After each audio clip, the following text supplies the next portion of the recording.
Aujourd'hui, on se retrouve pour une petite vidéo un petit peu spéciale. Je repris l'ancien décor. Alors, il y a certaines personnes qui le reconnaîtront peut-être. C'est le décor que j'utilisais fut un temps sur mes formations. Et je me suis dit, tiens, pourquoi pas garder une photo que j'avais et l'utiliser grâce à un fond vert. Donc voilà, l'ancien décor est de retour. Je sais pas ce que vous en pensez. Personnellement, bon, ça me demande un tout petit peu plus de temps pour préparer les vidéos parce qu'il faut que je prépare le fond vert. Mais si vous trouvez que c'est intéressant, pourquoi pas le garder? Je sais pas du tout ce que ça donne.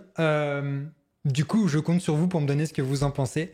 C'est peut-être mieux que le fond brut, mais en même temps, je préfère peut-être garder ce fond-là pour les formations. Je trouve que c'est un accueil qui est quand même un petit peu plus chaleureux. Et je sais pas pourquoi, mais j'aime bien le garder peut-être que pour les formations.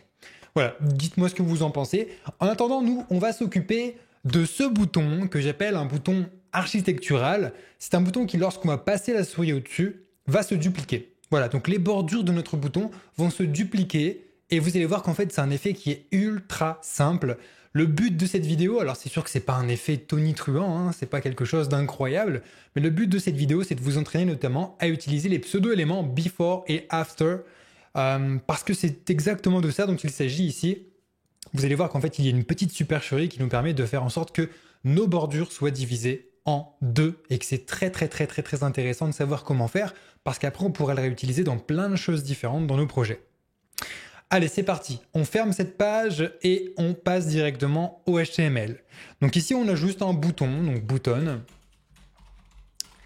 Et le texte, ce sera voir la galerie. Donc pourquoi voir la galerie? Parce que je me suis dit, comme on part sur un bouton que j'appelle architectural, hein, ça donne un petit peu penser... en tout cas, ça fait penser au style architectural, je trouve. Un peu comme les galeries d'art. C'est très moderne, très pur. Très rangé aussi à cause des bordures. Je me suis dit, tiens, on va parler d'une galerie. Voilà, c'est tout. Maintenant, on va passer au CSS parce qu'il n'y a rien d'autre à mettre pour le HTML. On va faire comme d'habitude margin 0, padding 0 pour retirer toutes les bordures et box sizing border box. Si vous voulez savoir pourquoi j'utilise box sizing, je vous invite à regarder la vidéo d'hier. Ok, et maintenant dans body, on va faire un background. Alors comme d'habitude, 13, 14, 16, on va faire un display flex pour utiliser flexbox justement. L'objectif c'est de centrer encore une fois le bouton au milieu de notre page à la fois horizontalement et verticalement. Donc on va faire un justify content center et un align items center histoire de le centrer également verticalement. Pour ça, il faut que notre flexbox fasse 100% de la hauteur de notre page, donc on utilise 100 VH. Et là, notre bouton est bien centré. Bien. On va donc pouvoir s'attaquer à notre bouton. Avant de s'attaquer à notre bouton, on va quand même faire un petit font family Arial. Au moins, voilà, on est tranquille, c'est fait. Donc on va styliser notre bouton. Alors évidemment, ce que je vous recommande de faire, vous, c'est de mettre une classe ou directement un identifiant sur votre bouton pour pouvoir utiliser ce style-là quand vous le souhaitez. Mais ça, je vous laisserai l'adapter sur vos propres projets. Nous, ce qu'on va faire ici pour commencer, c'est retirer le background. Donc on va faire background transparent pour retirer le background. Ok. Maintenant, on va aller faire un color FFF, donc c'est blanc, hein, c'est juste pour avoir un texte blanc. On va faire un border 0 pour retirer les bordures par défaut qu'il y a sur le bouton. Et maintenant que c'est fait, on va augmenter, pourquoi pas, la taille du bouton. Donc, on va faire un 1.5. Ok, donc là, comme ça nous permet de travailler sur un bouton qui est un petit peu plus grand.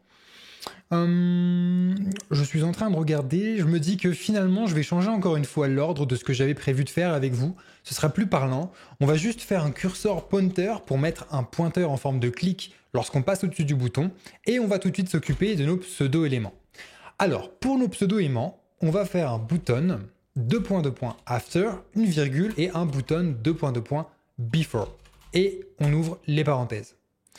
Les accolades. Alors pourquoi est-ce qu'ici on utilise une virgule? C'est peut-être un rappel de b.a.-ba, mais je préfère vous le dire. Ça veut juste dire qu'on va styliser à la fois le after, à la fois le before de notre élément button. Voilà.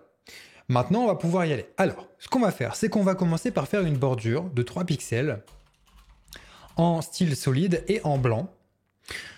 Ok, maintenant on va faire une propriété content vide pour pouvoir initialiser nos éléments, donc before et after. On voit que c'est de chaque côté de notre bouton, donc c'est super, c'est exactement ce qu'on souhaite. On va les placer en position absolute, histoire de pouvoir vraiment les placer là où on le désire. Et pour éviter que justement nos bordures se mettent de chaque côté de notre page, ce que je vous invite à faire, c'est de faire un position relative. Donc comme ça, les pseudo-éléments seront relatifs à notre bouton et non pas à notre page body. C'est assez important de le mettre. Ok, maintenant on est sûr qu'on n'aura pas de bug, que peu importe les navigateurs utilisés, il n'y aura pas de souci avec nos pseudo-éléments before et after. Donc ce que je vous propose de faire, c'est d'augmenter la taille. On va faire un width de 100% pour nos éléments et un height de 100% également. Ok, donc là on a 2 carrés, c'est bien, mais c'est pas non plus vraiment ce qu'on veut. Nous, en fait, le problème ici, c'est que nos pseudo-éléments commencent à gauche pour le before et commencent à droite pour le after. On veut que tous les deux commencent tout en haut, donc top 0, et à gauche, donc left 0. Et là, nos 2 pseudo-éléments, after et before, se superposent les uns au-dessus des autres, l'un au-dessus de l'autre plutôt, autour de notre bouton. Bien. Ce qu'on pourrait maintenant faire, c'est aller dans notre bouton et aller ajouter un padding. Alors comme padding, on va mettre 20 pixels en haut et en bas et 50 pixels à gauche et à droite. Ok, donc là on a des bordures sur notre bouton.